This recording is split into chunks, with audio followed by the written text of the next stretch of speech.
This city, the people in it, in fact, all life on the planet are only here by chance. 99% of all the species that ever existed were wiped out in a series of global catastrophes, disasters that changed the course of evolution. But without them, we wouldn't be here at all. 250 million years ago, the largest volcanic eruptions the planet had ever seen nearly erased all life on Earth. This is the story of Fireball Earth.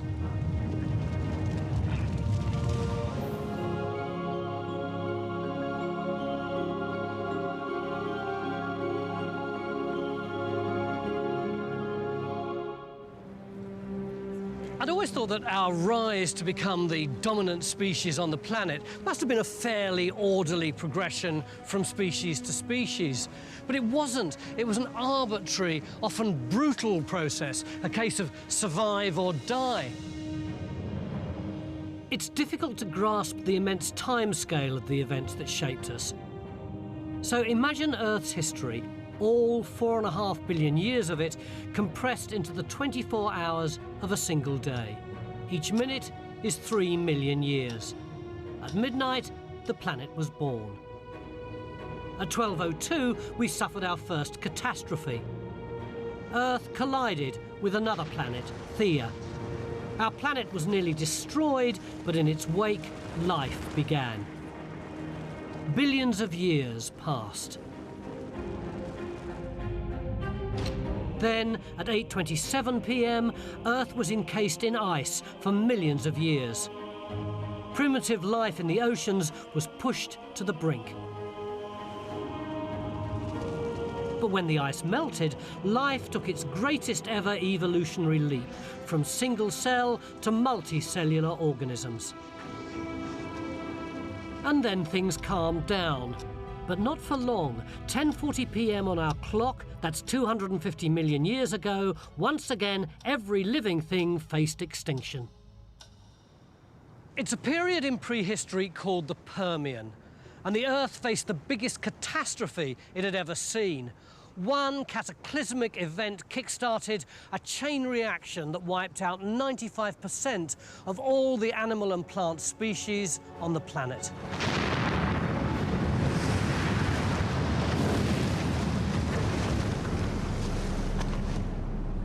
It was Earth's darkest hour, according to scientists like South African paleontologist Roger Smith. The end Permian extinction was as dramatic as a mass extinction could be. Since the beginning of life on Earth, there has been no other one that has come close to the 95% of species on Earth, both in land and sea, disappearing within a very short space of time.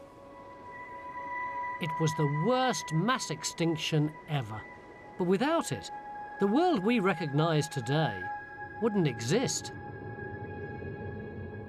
Had it not been for those few survivors, those few animals which were pre-adapted or able to get through that great drought, we would not have had life on Earth.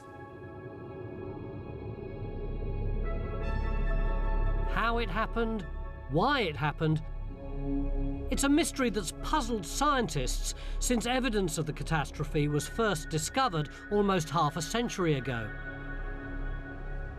If they could solve it, it could shed new light on our understanding of the evolution of life on Earth.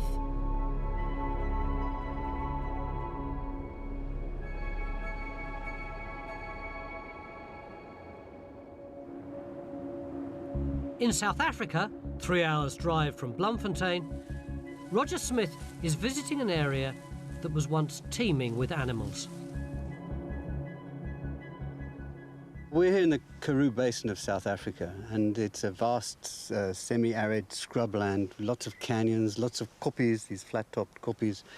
But 250 million years ago, this would have looked a very different place. Rainfall in the mountain areas were feeding Mississippi-sized rivers, which meandered themselves slowly across the plains.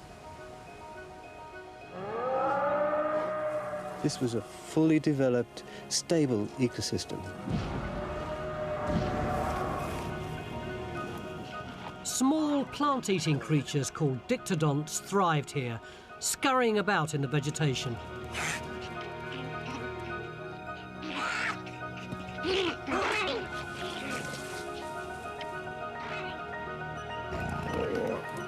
Huge herds of cow-sized herbivores called dicynodonts grazed on the plains.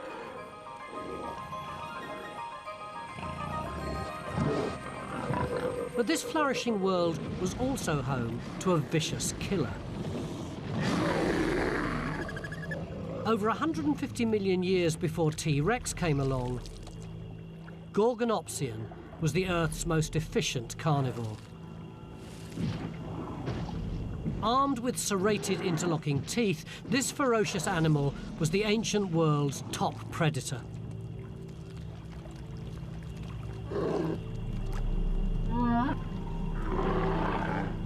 But all these creatures were doomed. None of them survived the mass extinction. An event so devastating, so total, life itself was nearly wiped out.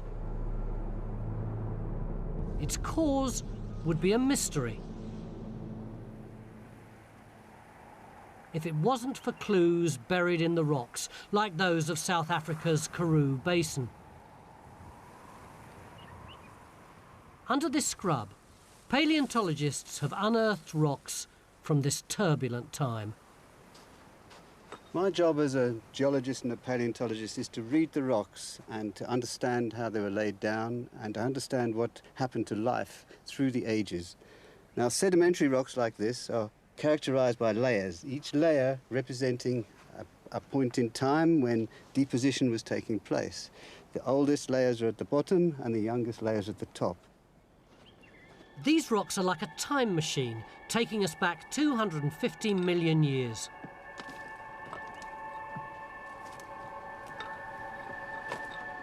As Smith climbs the rocks, he reaches the layer that records the moment the Permian world was wiped out.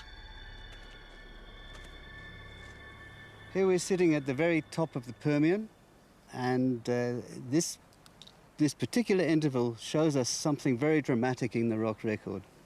Below me, we have green and bluish-grey rocks that clearly suggest that the environment was wet. These rocks testify to the near death of our planet. The grey and green rocks were formed by flooding, and they're littered with fossils. They tell us that this part of the world was once wet, lush, and full of life. But just above this layer, it's a very different story.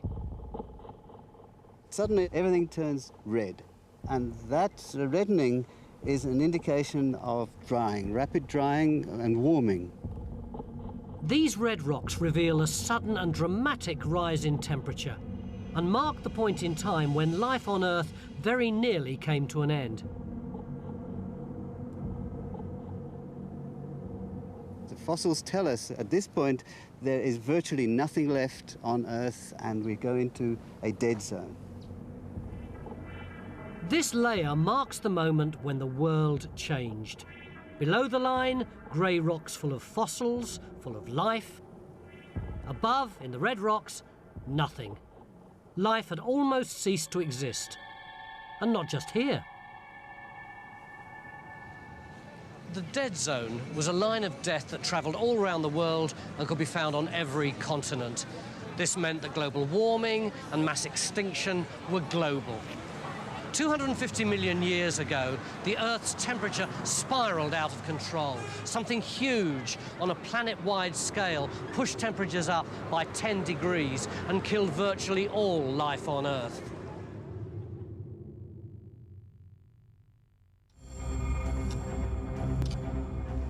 It's 10:40 on our clock of the Earth's history.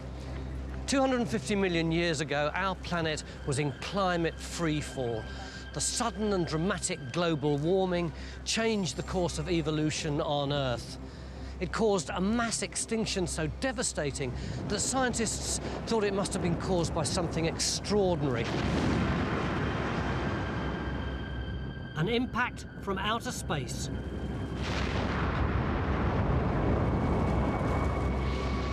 Could it have been an asteroid strike? An impact would have sent billions of tons of dust high into the atmosphere. blocking out the sun, stopping plant growth, reducing temperatures, and causing the food chain to collapse.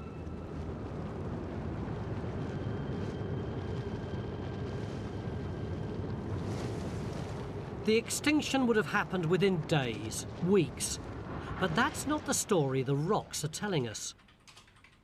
Over the last decade, Professor Paul Wignall and researchers at Leeds University have been examining rocks from the dead zone around the time of the devastating mass extinction. They've collected thousands of samples and taken hours of video on their expeditions to Greenland. These rocks paint a more complete picture of the extinction than the rocks from South Africa, revealing a story of extinction on land and sea. The extinction is like the biggest fossil crime scene of all time. And so the great thing about Greenland is that we have such a great record at the crime scene, if you like. There's just a huge amount of information to be collected. So it provides us with an extremely detailed record of what happened, probably one of the best records of that time interval. What's more, these Greenland rocks put paid to the idea that an impact caused the extinction. One of the most obvious clues would be that the extinction should occur extremely fast, within sort of days and weeks of an impact. Everything will essentially drop dead in a matter of years. And so that should be razor sharp when we see it in a fossil record. We should see just an abrupt line or termination, and that's not what we see. Instead, Wignall's rocks show that the extinction happened over a period of 100,000 years. Far too long to be the result of a meteor strike.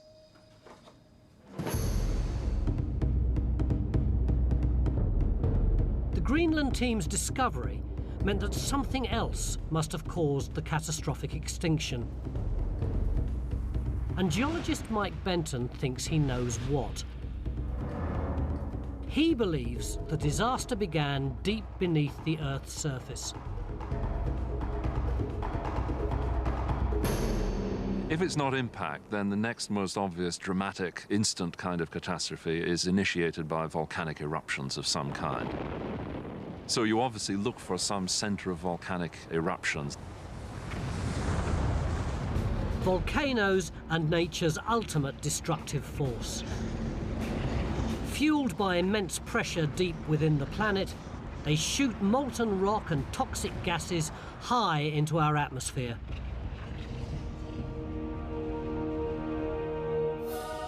If scientists could find evidence of intense volcanic activity taking place just before the mass extinction, then it could be the smoking gun they'd been looking for. Deep beneath the frozen wastes of one of the remotest corners of the Earth, Siberia, is a major clue. A vast expanse of ancient lava flows forming a bleak landscape called the Siberian Traps. The Siberian Traps are a style of volcanism which we don't see on Earth today. They represent the biggest style of volcanism that the Earth ever experiences or produces. Earth's ancient volcanic eruptions dwarf anything we might witness today. At the end of the Permian period, millions of cubic miles of magma built up beneath the Siberian crust. The entire region began to bulge upwards.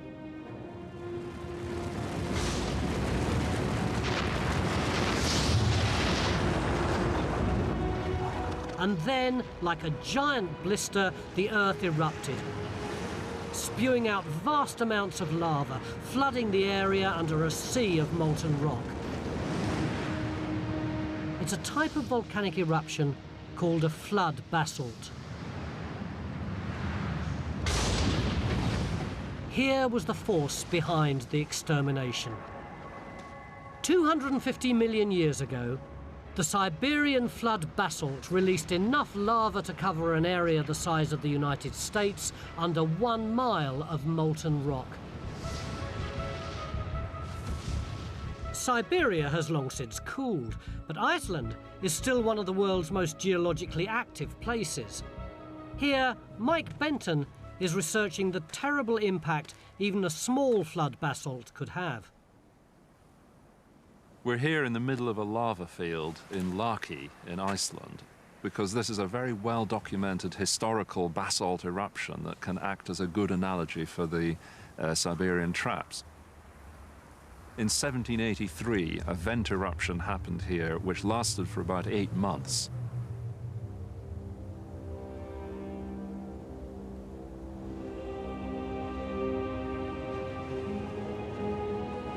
This 18th century incident offers a unique insight into a flood basalt's devastating power. Over 8 months, the Laki event ravaged southern Iceland. But it was tiny compared to the Siberian eruptions. Even so, it was a disaster. Volcanoes produce 3 things. The lava is one, that will kill things locally, but it produces ash and, most importantly, gas. Now, the lava goes a relatively short distance, the ash will go further, flying through the air, but what really kills are the gases. The Laki eruption produced huge quantities of sulfur dioxide, a gas which has a deadly impact on the environment. Mixing it with water creates sulfuric acid, which falls to Earth as acid rain. That has a terrible effect, as was recorded by the people at Laki, where they reported that it burned people's eyeballs, it made it hard for them to breathe because it congested their lungs. Livestock suffered lesions and burning of their skin, and plants were killed off. The whole food chain began to collapse. And that was just the start. Some of the sulfuric acid didn't fall back to Earth. It stayed in the atmosphere in small droplets.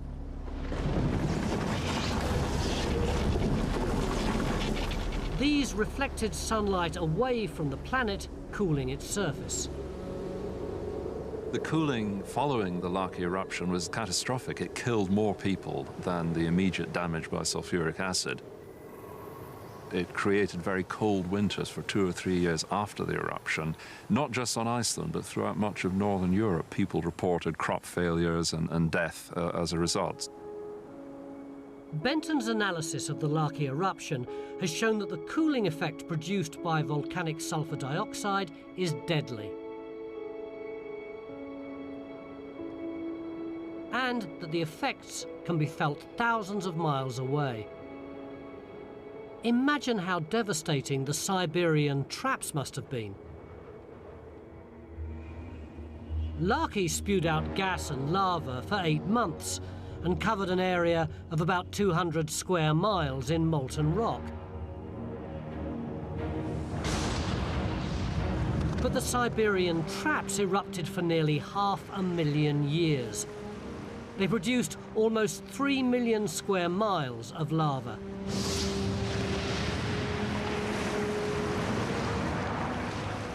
That's 200,000 times larger than Laki. Using Laki as a model, Benton can begin to reconstruct the chain of events that turned the Siberian eruptions into a global killer. It started with a huge eruption. The most likely sequence of events starts with these massive eruptions in Siberia, with lava spreading over thousands of square kilometers, square miles of landscape, and causing destruction and devastation wherever they went. Then came the real killer.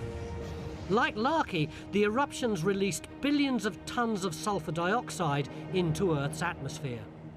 First, it turned into acid rain and bleached vast areas of the Earth. Then it created volcanic winters, which sent global temperatures plummeting.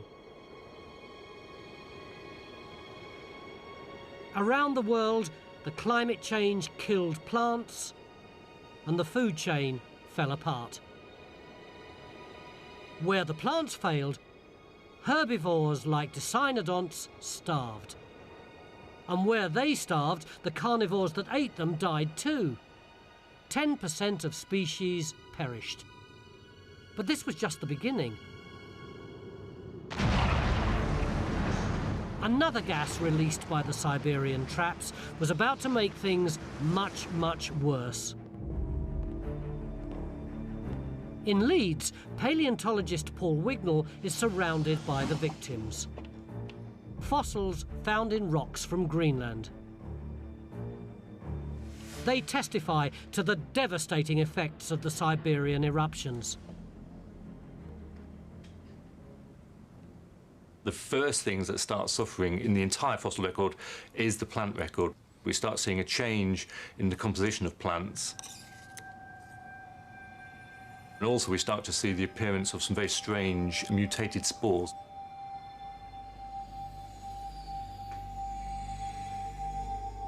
Wignall's fossilised plants reveal a world struggling to adapt to climate change.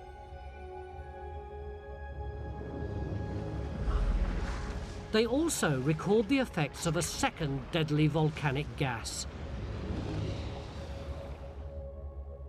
carbon dioxide. Looking at the surfaces of leaves and the number of little holes that are in the surfaces of leaves is actually a monitor of how much carbon dioxide there is. Plants need carbon dioxide to survive. They absorb it through tiny holes on the backs of their leaves. The more carbon dioxide there is in the environment, the fewer holes the plant needs to absorb it.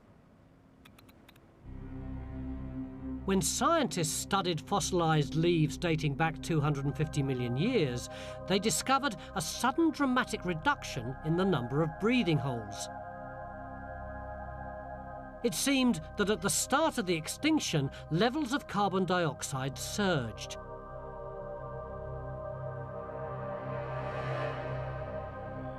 And that meant one thing: the Siberian trap eruptions must have released billions of tons of CO2.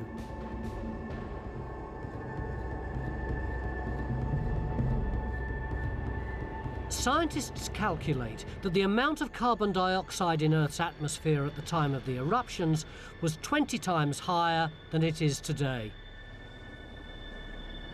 More than enough to seriously affect the climate. It was global warming gone mad. The result of these Siberian trap eruptions was a rise in global temperature of at least 5 degrees centigrade. And they happened episodically, so that it may be there were pulses repeated and repeated of temperature rise. 5 degrees may sound small to us, but it had a massive impact on the Earth's climate. Warming the Earth's atmosphere affects how rain is generated and dictates where it falls. By raising the Earth's temperature, volcanic CO2 fundamentally altered global weather systems. In equatorial regions, it simply stopped raining. In South Africa, the Karoo Basin felt the full impact of this change in climate. Its lush floodplains became a scorched desert. Paleontologist Roger Smith studies how this rapidly changing landscape affected the Karoo's inhabitants. And he's just discovered one of the victims.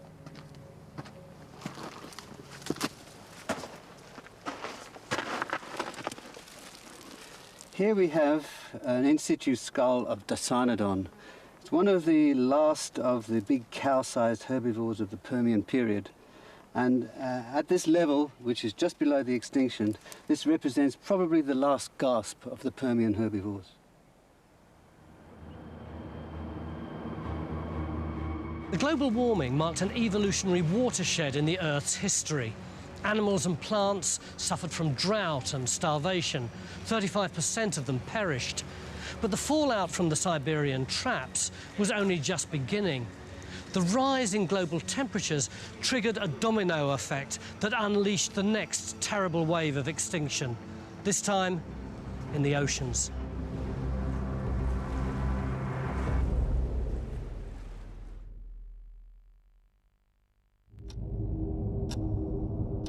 It's 10:40 p.m. on the Earth's clock, 250 million years ago.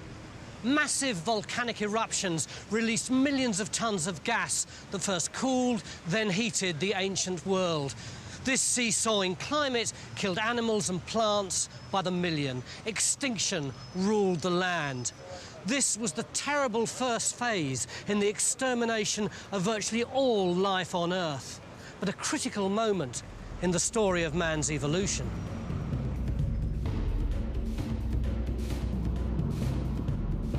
So far, the oceans had escaped unscathed. But that was about to change.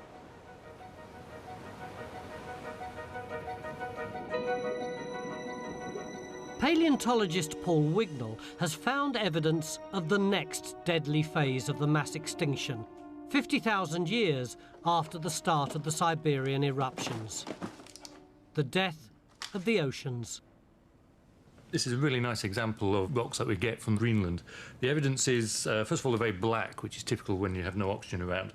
But even more telltale is these lovely sort of golden crystals, which we can see on the surface. And this is pyrite, or fool's gold. And we'd only find this if there was no oxygen around on the sea floor. It's an important breakthrough. Fool's gold can only form in an environment that lacks oxygen. Its discovery in 250-million-year-old rocks means only one thing. Somehow, the Earth's oceans had lost their oxygen.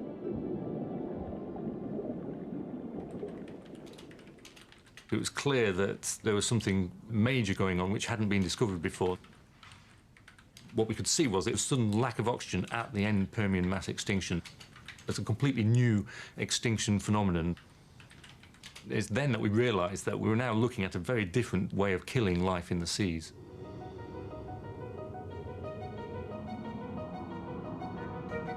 But even lower oxygen levels in the water can't explain why so many different species died. It's a mystery that research at Green Lakes National Park in upstate New York has helped to solve.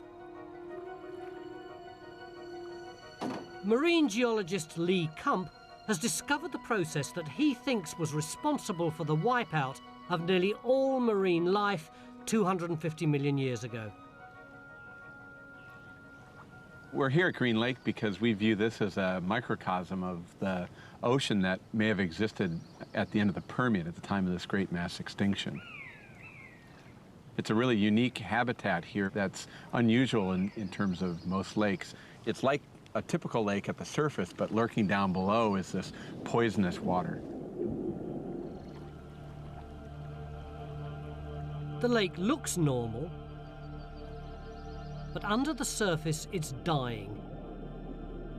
Just like the ancient Permian oceans. The water's stagnating, its circulation grinding to a halt. Over the past 5 years, Kump and divers from Penn State University have been monitoring the lake's slow death. At the bottom, they've found strange colonies of purple sulfur bacteria, an organism that only lives in water rich in a highly toxic gas called hydrogen sulfide. And this gas is a vital ingredient in the production of fool's gold, discovered in Greenland rocks from the sea floor 250 million years ago. It seems whatever is happening in this lake was happening in the Permian oceans. Once the oxygen level drops, then to the point where there's no oxygen left, then organisms that can't stand oxygen begin to thrive. And these organisms have a waste product, hydrogen sulfide, that is poisonous to air-breathing life. Kump and his team are researching the rising levels of hydrogen sulfide in the lake. They do this by measuring the growth of purple sulfur bacteria, recording the changing depth at which it can be found. They know when they found it when they pull out pink water. We're looking for the pink water because that's indicative of where these purple sulfur bacteria live. So this is our marker of where these organisms have a very large population density. There are so many there that they create this pink water.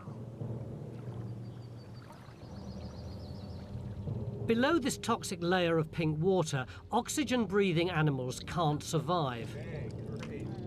Kumps charted the changing depths at which pink water can be found in Green Lake. Ready? Ready. Whew. Oh, yeah, that's rotten eggs. That's nasty stuff. He's discovered that as oxygen levels in the lake drop, the amount of poisonous hydrogen sulfide increases and pink water can be found closer to the surface. It means the poison is rising up through the water, killing all the oxygen-breathing animals who live there. The Green Lakes are just a few small pockets of water, but imagine it on a global scale. If we were to take a satellite picture of the Permian Ocean, the regions that are green today would have been pink when viewed from space because of the abundance of the purple sulfur bacteria. Kumps Green Lakes research gives us an insight into what was happening in the world's oceans at the time of the mass extinction. Rocks from the same period tell us it was a global phenomenon. Oceans and seas were starved of oxygen and saturated with poison. Something major must have happened to trigger the removal of oxygen. In Green Lake, it's caused by stagnating water. The water has stopped circulating. And recently, researchers have discovered that 250 million years ago, the same thing happened on a global scale.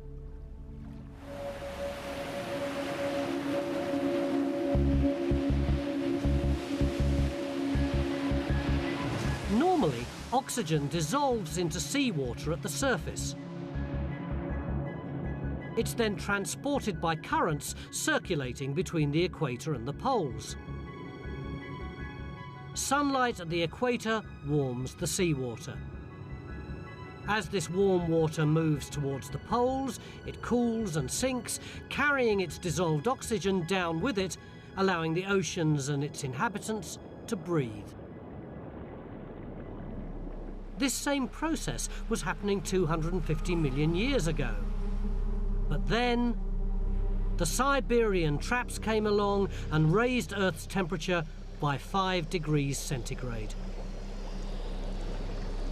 The significance of that for the world as a whole, and particularly the oceans, is the way it affects circulation in the world's oceans. It's a bit like leaving a goldfish bowl in the window in bright sunshine. The water there, it warms up, it loses its oxygen, and it essentially stagnates. And so if you magnify that to an oceanic scale, then that's effectively what we think is happening in the oceans at the end of the Permian.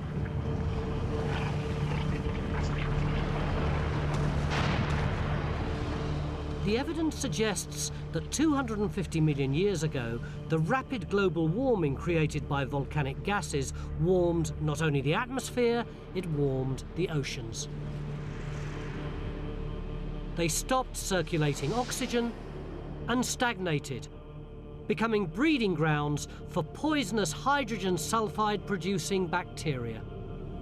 The warming then led to the development of the buildup of hydrogen sulfide in the deep ocean. This built up to such large concentrations that it invaded into the shallow part of the ocean and displaced all of the air-breathing organisms from those environments and eventually providing them no place of shelter. Climate change triggered by the Siberian traps had already killed around 1/3 of all species on land. By raising the temperature of Earth's oceans, it then caused the death of virtually all life in the sea. But the killing wasn't finished. Lurking at the bottom of the oceans was another killer, one that would wipe out practically everything else on Earth.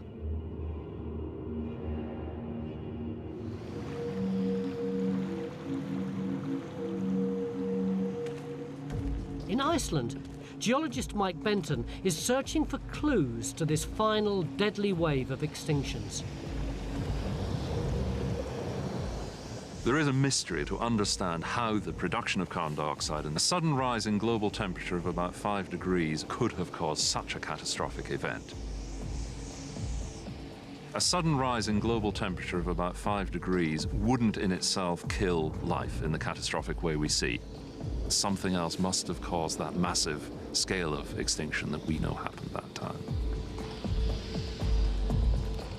The gases released from the Siberian traps triggered global warming that wiped out species first on the land, then in the oceans.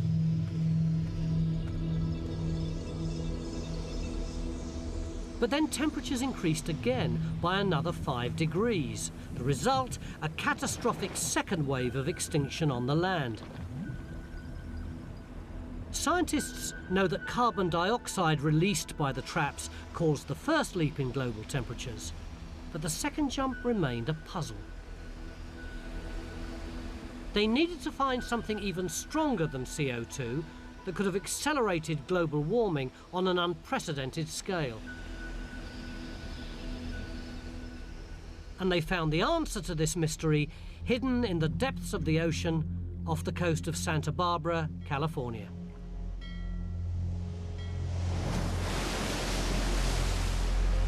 About a mile offshore, Dr. Ira Leifer, a climatologist from the University of California, is on his way to monitor an unusual phenomenon.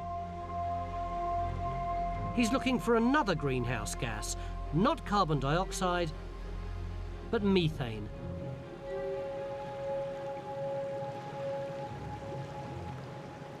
This area is where methane from deep within the Earth rises through the Earth's crust until it reaches the seabed, and then through the water column to reach the sea surface as bubbles.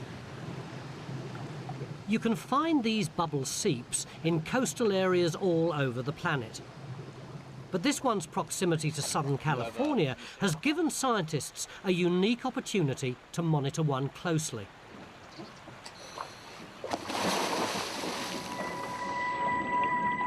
In the cold North Pacific water, students from the university dive to the source of the seepage. They're going to gather samples of the gas as it escapes from the sea floor. Methane is a very potent greenhouse gas, perhaps 20 to 25 times more potent on a molecule per molecule basis than CO2. That means if we add 1 molecule of CO2 to the atmosphere, 1 molecule of methane, that methane has 25 times the effect. The amount of methane released by seeps like this one in Santa Barbara is too small to explain the additional 5-degree temperature rise recorded towards the end of the mass extinction. But there is another source of the gas that might. In the deep ocean, the most unexplored and least understood part of our world, lie vast quantities of a substance called methane hydrate. It's methane gas frozen in the cold water at the bottom of the sea. Today, there's an estimated 30 trillion tons of methane locked away in ice on the seabed. If it turned into gas, there'd be a global disaster. Ira Leifer thinks that this may be exactly what happened 250 million years ago. If we look at this massive extinction as comparable to a genocidal crime on an unimaginable scale, and we ask ourselves, who are the criminal suspects? Who's responsible? We'd look at the evidence. And at the top of the short list is methane hydrates because of the vast size and their known instability. Frozen methane is ultra-sensitive to heat. Raising its temperature by even a couple of degrees can destabilize it and trigger the release of this powerful greenhouse gas. if the atmosphere warms for any particular reason, the ocean will warm, methane hydrate will release methane. This will warm the atmosphere, leading to warmer temperatures and even more methane hydrate in the releasing its methane to the atmosphere. A positive feedback cycle. 250 million years ago, billions of tons of volcanic gases produced by the Siberian traps triggered one of these cycles. The eruptions increased global temperature by 5 degrees. The world warmed up, enough to thaw the frozen methane hydrate at the bottom of the oceans and release billions of tons of potent greenhouse gas into Earth's atmosphere. The temperature went up another 5 degrees. The world was now 10 degrees centigrade hotter. Unable to adapt to the extreme and rapid climate change, 95% of all life ceased to exist. But 5% lived, and those survivors are the ancestors of all life on Earth.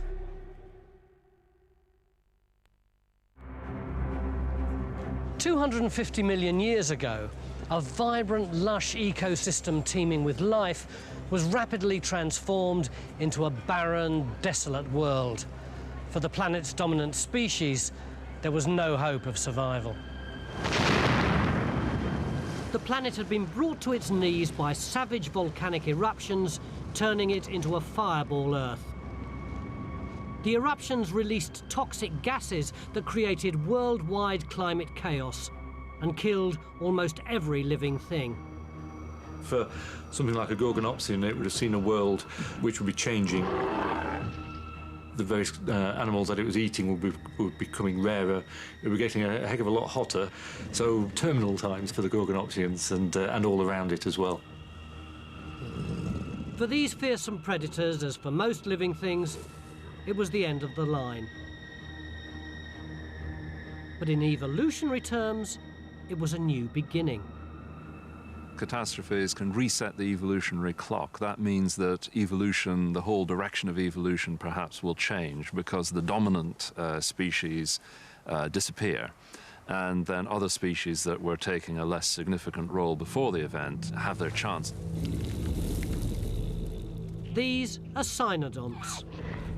They'd been a favourite snack for Gorgonopsians, but by burrowing underground, they'd stayed out of their predators' reach. And it proved to be a useful habit when climate change scorched the Earth's surface. Tubers and roots underground provided them with water and food. In South Africa's Karoo Basin, paleontologist Roger Smith has made a remarkable discovery. We're looking at a burrow cast in the early Triassic, and we know from fossils that have been found in the ends of these casts that they are cynodont. Cynodonts were digging burrows during the end permi-extinction event. And it's very likely that that was one of the reasons why it was able to survive the Great Drought at that time. After the mass extinction, these cynodonts went on to become one of the dominant species in the New World. Without them, we wouldn't be here today.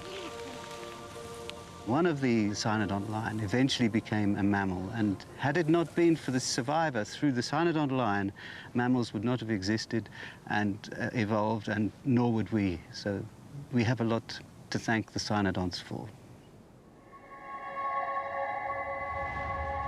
250 million years ago, life suffered a devastating blow and survived, with new species and new ecosystems. But the same kind of catastrophe that gave our earliest ancestors their chance could happen again. Eruptions like the one at Laki happen on average every 20 million years. Really big ones, like the Siberian traps, are rarer. They happen every few 100 million years. But they do happen. It might shock people to realize that the Earth can cause extreme devastation, and of course there's nothing that human beings with all their technology could do to counter that. So that if there were to be an eruption today on the scale of Siberian traps, it would be hard to know how large numbers of human beings could protect themselves from it. So very likely there would be unbelievable death and destruction. Nobody would be safe. But the biggest threat to mankind's future might not be a naturally occurring phenomenon. For the first time in history, the dominant species on the Earth is upsetting the delicate balance of its own ecosystem. Our production of carbon dioxide is having a catastrophic impact on Earth's systems. We have the potential to release 2,000 or 3,000 gigatons of carbon dioxide to the atmosphere in the next couple centuries. When we look at the Siberian trap volcanism, we're talking about maybe similar quantities of carbon dioxide released, but over millennia to maybe 1 million years. And so we're taking the whole Siberian trap event and compressing it into the timescale of human activity, 1 or 2 centuries. And that's scary. It's already causing the planet to heat up. And scientists fear that the runaway global warming of the past could happen again in the future. With more than 30 trillion tons of methane locked up as hydrates on the sea floor, the potential for another hydrate meltdown is as real today as it was 250 million years ago. But this time, we would have started it. I'm sure if we carry on what we're doing today in terms of pollution, we will cause a catastrophe, but how quickly is the big question.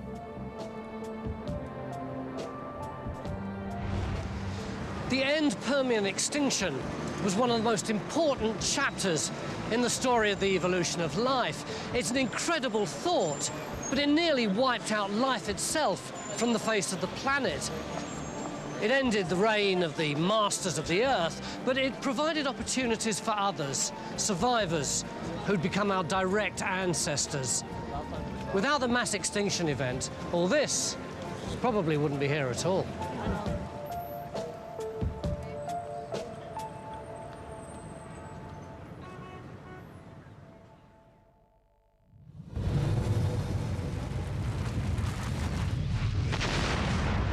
In the next episode of Catastrophe, a massive asteroid smashes into the Earth and wipes out 70% of all life on the planet, including the dinosaurs.